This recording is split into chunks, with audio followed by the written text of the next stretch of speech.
the hormones that they produce, the effects of those hormones, and then we'll go from there. So we talked about the pituitary gland. We talked about, is that the only one we got to yesterday? No, we got the pancreas. And the pancreas. So pituitary gland, which produces growth hormone as well as other hormones.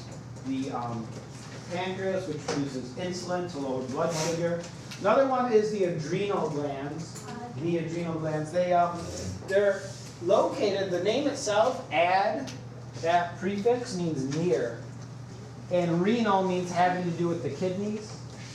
The adrenal glands are on top of the kidneys. They actually sit on top of each kidney like a little hat.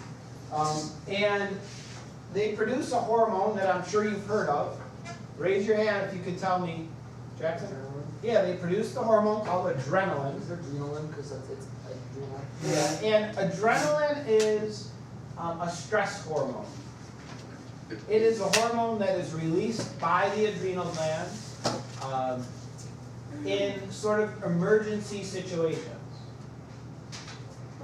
When a person is scared, for example. If you get really scared and you feel sort of weird afterwards, like your stomach feels weird, your heart is racing, those are the effects of this hormone adrenaline, because adrenaline gets going what we call the fight or flight response.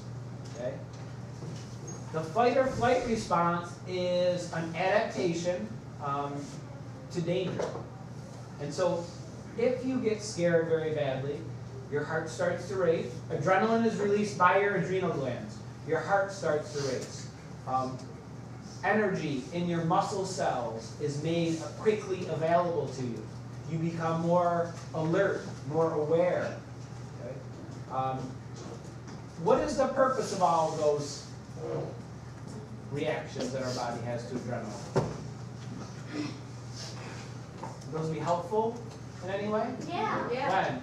Oh, like if like the burglar comes up to you and like you know you're running and then you can just Yeah, in dangerous situations. And if you think evolutionarily, being scared usually means maybe that there's a predator nearby, okay? That there's some dangerous situation that may threaten your survival. And all of the effects of adrenaline are sort of cueing a person up to run away or be ready to fight or something.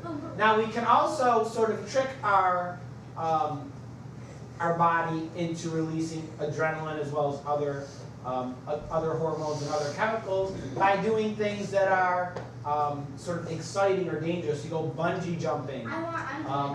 Things like that sort of scare you a little bit, but are also exciting. And part of the reason why is because of those other chemicals that are released. Once the danger is gone, what happens to the adrenaline? It's sort of kicked off, and then things return to their normal condition. So again, this is a feedback system where we have some sort of stimulus. Okay, the adrenal glands respond by producing adrenaline. Our body reacts, and once that stress is gone, then the adrenal glands stop working. Abby? So say you're home alone and then you hear like you hear a noise, and then you start paying attention to like the other little noises. Would that be? Yes, probably. Yeah. Yeah, because you're sort of become hypersensitive. Jackson? Do animals have adrenaline? Yes, yes. Most mammals, yeah. My sister hit on my bed once and I walked in, she grabbed my foot, I fell on the ground and I kicked her in the sternum and then she started screaming. Would that be an adrenaline? Yes, probably. Okay. All right, let's move on. Another gland in the endocrine system is the thyroid gland. It's in your neck. We talked about it a little bit when we talked about nutrition. Because the thyroid gland requires some iodine in order to function. If you don't have enough iodine, it swells up and forms a goiter. And the thyroid gland produces hormones that regulate our metabolism, or how quickly we use energy in our body. Can you get rid of goiters? Like if you just have a crap load of iron, they go away? It depends how extreme the situation is. And so thyroid gland regulates energy use and metabolism. And there are disorders in which people's thyroid gland is underactive. It's not working properly. And there are also diseases in which their thyroid gland is working and producing too much of these thyroid hormones. Okay? So it's located in your neck. This is your trachea, your windpipe. Okay, your thyroid gland is like a bow tie across it. Bow tie. Yeah. I can feel it.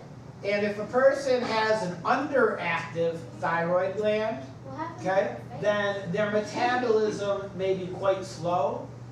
They may have a tendency to gain weight. They may be very sort of have sluggish and no energy and so forth. Or if a person has an overactive thyroid gland and they're producing too much, their metabolism is very fast.